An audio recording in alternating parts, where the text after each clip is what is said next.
Did you know I made one of the most popular characters in that game? I'm talking to In League of chat. Legends? Yeah, in League of Legends. Yeah. I heard. Well, you made a few. You made which one was the most popular? Lux. Lux. Yeah. Yeah. Oh, and I can see you making Lux. So you were like a character designer. Where you have a LinkedIn? I don't have LinkedIn, so that's not me. That's an imposter. Yeah, you made them. League is talking about. I've never used LinkedIn.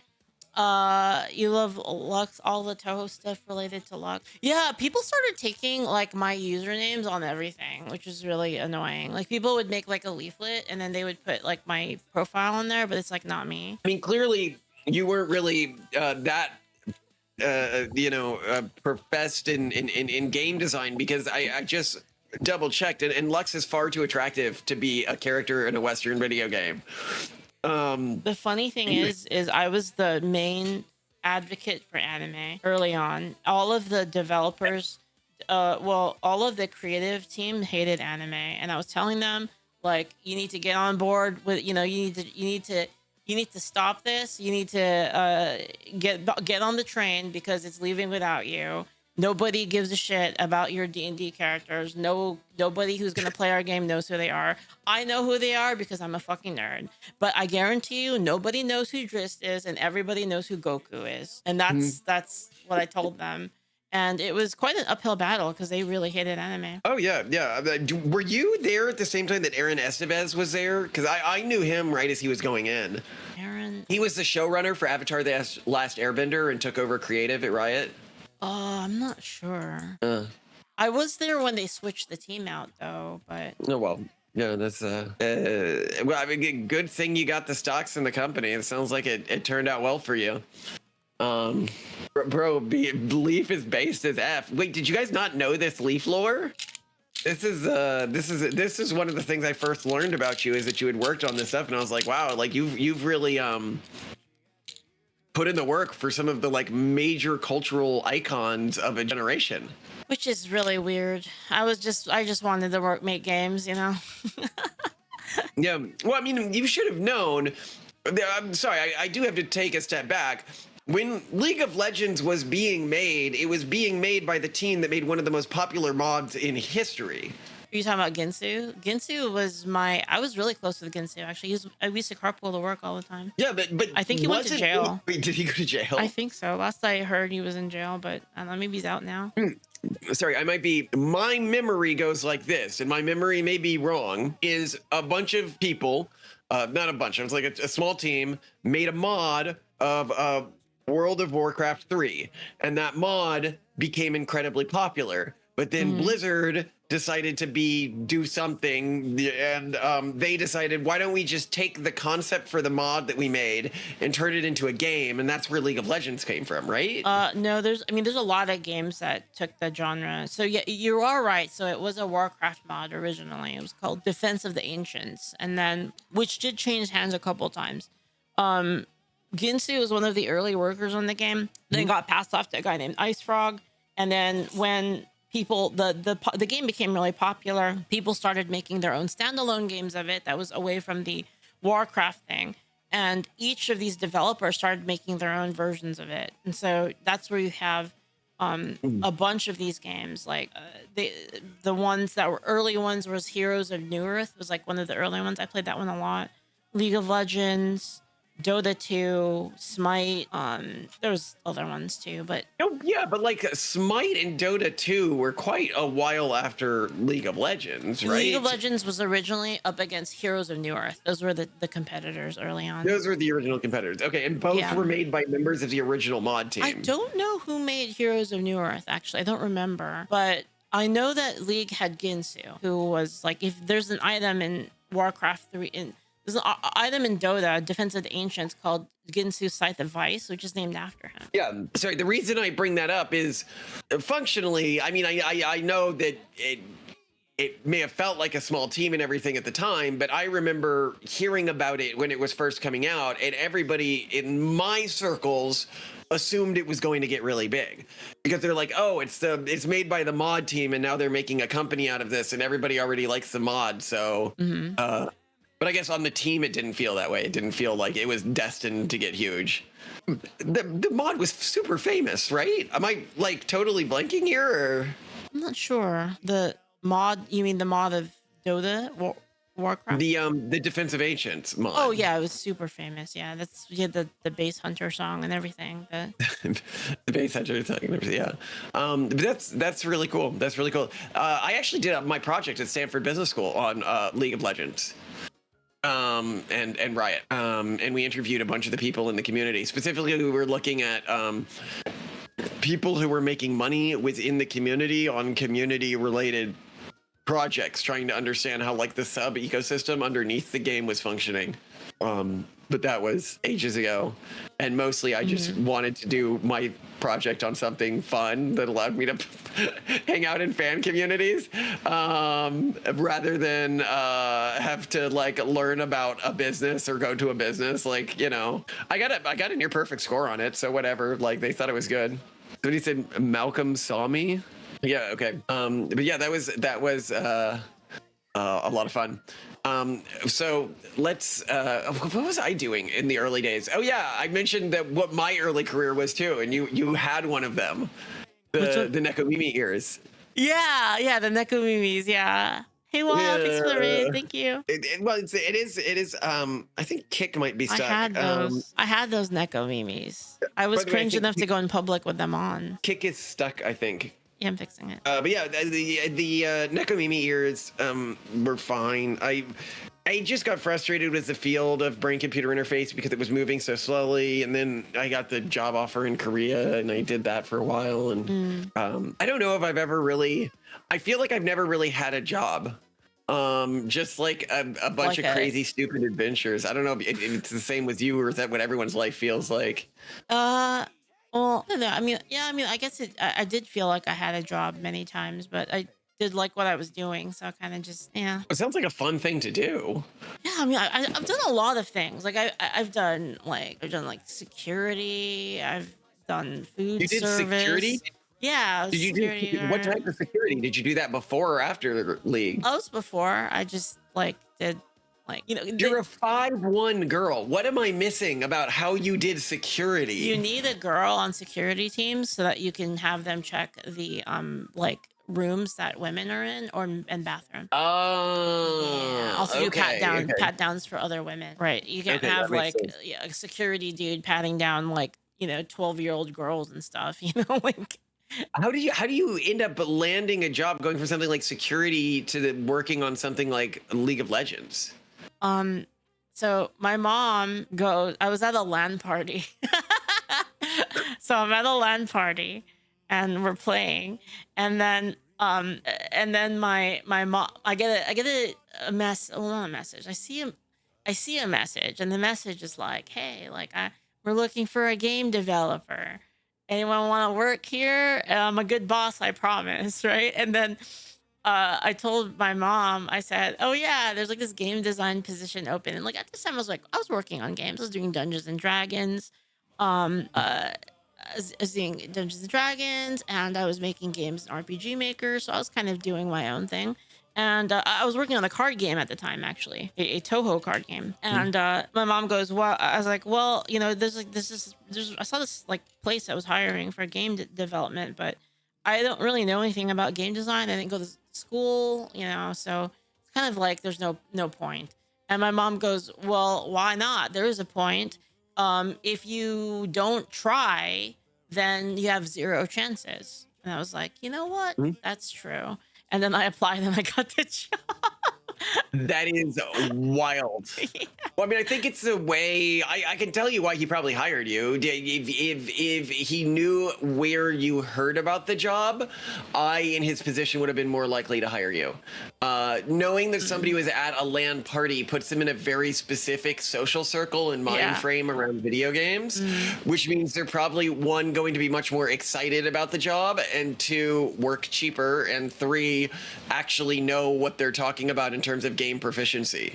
The reason he told me later, actually, why he hired me. He told me it was because, So I was recommended by someone that he knows, first off, and second, the other reason was because he needed diversity of thought on the team, and he needed a person that thinks backwards. It So like, thinks back. How did yeah. you demonstrate So that? like, basically in my designs, so you could tell that I had a very unorthodox like design like mentality, which ended up being true, which is the reason I got into fights with people all the time. I don't know if you do that. This my boss, like my other. So after I had that boss, he got a higher position, so he ended up not being my boss anymore. They hired in a new guy, and I called him a retard in the meeting. I said I said you are terrible at your job. You suck, and you're just terrible. You're a terrible boss. You're terrible at everything you do. And like I almost got fired. But it's like it's like that mentality that where I'm thinking of things from a different angle. Does that make sense? Like Yeah. I don't know what the Well, word that for is it is the like thing that would mental. get you in trouble. Yes, is saying you don't know what you're doing. You're doing it wrong. Yeah, I was like weird. That's why. That's why he hired me because I was a weirdo, and it's. I was like beyond weird, basically, right? As in, like, Good. I was the type of person. This is another true story. I used to interview people with a puppet. So, like, they had me do interviews, right? And I was like for the company. I was the culture check because I would go in there with a puppet and I would like talk to them, but like with the puppet. And this is just me being eccentric and weird, right? Like you consider like I also wore a different hat to work every day. I was like that weirdo, right? And like anyway, so I would bring this puppet into the interview, and then they'd be like, "What the fuck?" And then I would just be, and they'd be like, and I'd be like, "Yeah." So, and I would talk to them, and they would look at me, and I would be like, "No, don't look at me. The puppet's interviewing you, not me." And so you would have to look at the puppet, and then I would be like, "Okay, question: which Toho would you fuck?" Like, Which Toho would you fuck? Question. You knew exactly how to do this. And that's what I mean is I was weird, you know what I mean? Like I was a weirdo.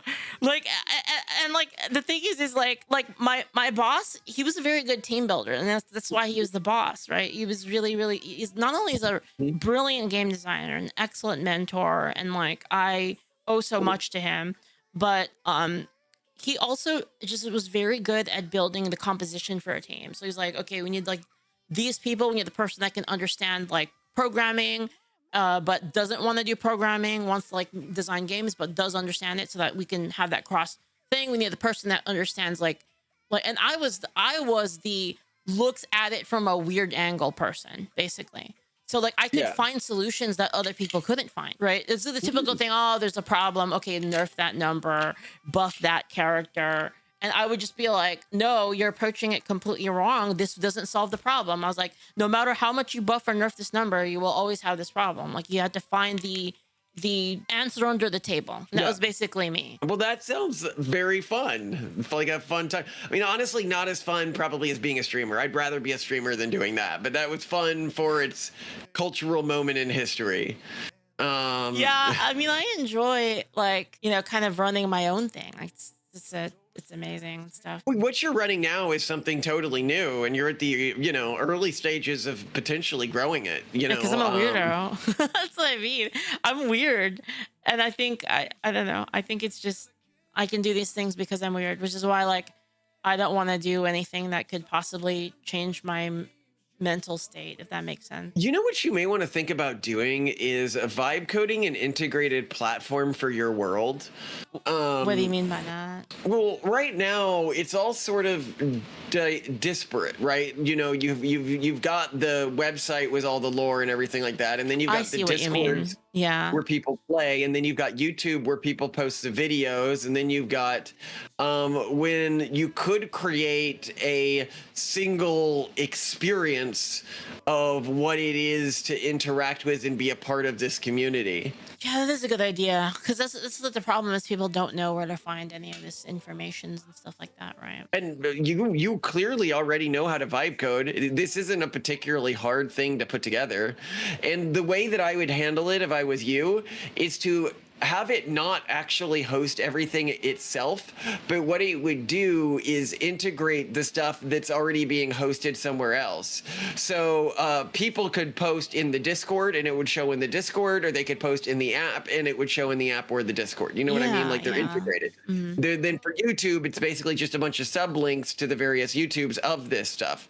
But it creates more of a feeling of like integration. It's easier to navigate to like different things in the world. Yeah, and then you can mix this with services and stuff like this. Yeah, that makes sense. Yeah. There's that vibe coding is a lot more mathematical and draining than you think. I vibe code everything. It's not mathematical. It's like literally not mathematical. I don't think I've ever done any math. It's basically being a director. You're like, you have to understand the vision for the design of the thing, and then you're directing it rather than engaging in the physical activity of a thing. But you know what was interesting is things were very different. You said you never worked at an office, right? Or no, I did. Oh, you did? Yeah, it was very different back then, right? It's fucked now, honestly. Like I can't even imagine working in the game industry anymore. I'd hate it. Oh God. Yeah. Yeah. Like back then, we used to say slurs all the time, and then like people were getting fucking dude. People were like, one guy got so drunk he pissed in the CEO's desk. Like it was wild, man. Like it was something else. You know what icing is? You remember icing? People were doing icing. Icing is when you present someone with a Smirnoff Ice and they have to drink it. Unless you also have a Smirnoff Ice and then you can counter it and then they have to drink it.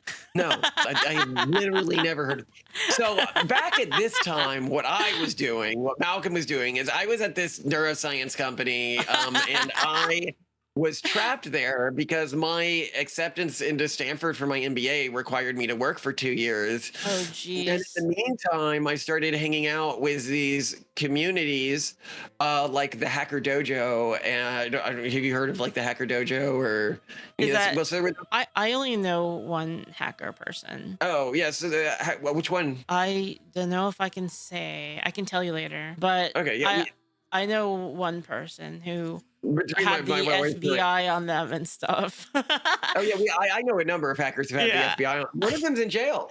Oh no, in jail. No, anyway, it's not. It's not pirate software, you guys. It's not pirate software. And one of them was a predator and really creepy. Oh my God. This one was it's quite well known that he's like this. Is what's his name? Captain Crunch. You know Captain Crunch, right? The guy who did the fracking. He basically invented the concept of hacking with the clickers on the phones. He was quite old by the time I met him, though. But he'd still go to the hacker parties. Freaking. Yes, that's what I was saying. Freaking.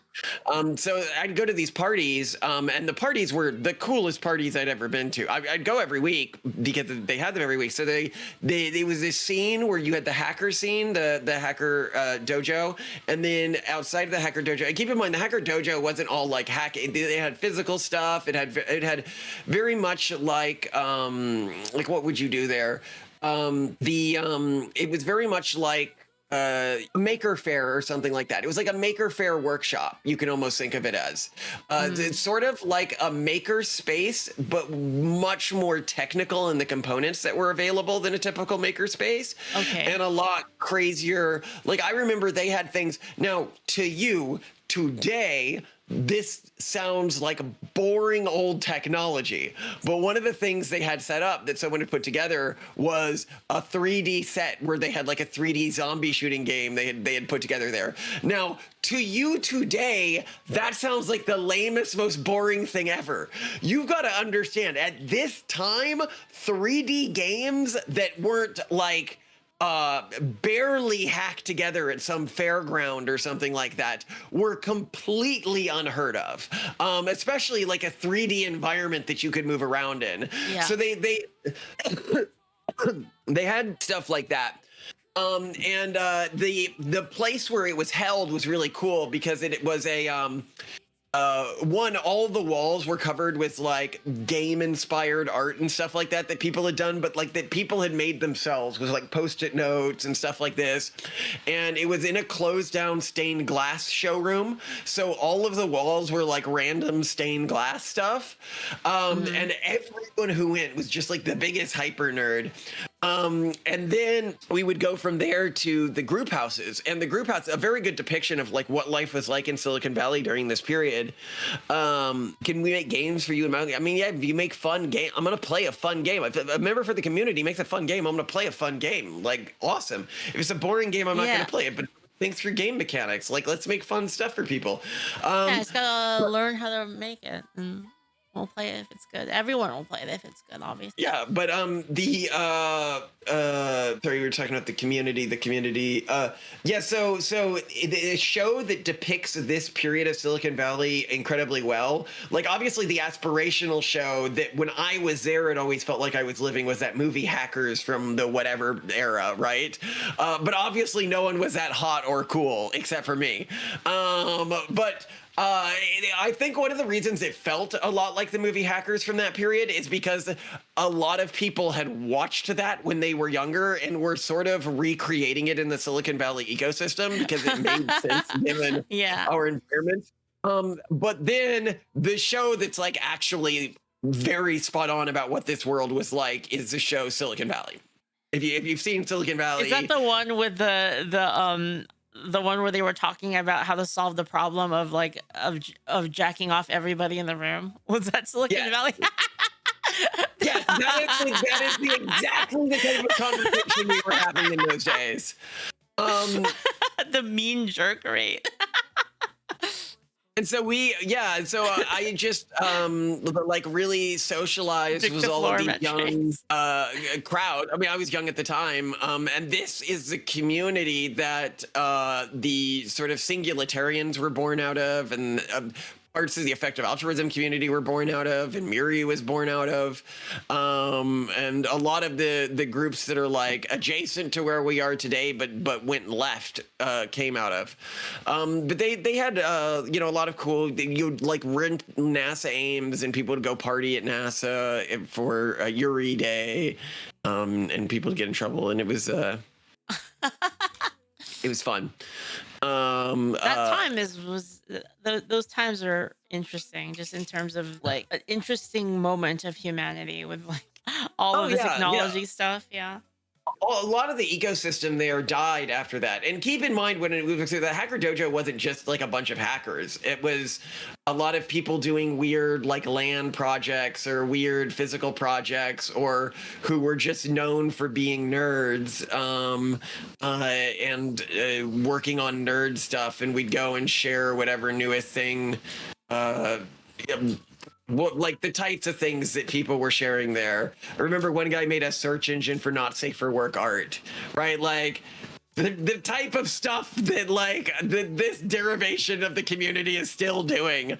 That was actually, could you make an aggregate search engine for all not safe for work art? That would be an interesting vibe coding challenge.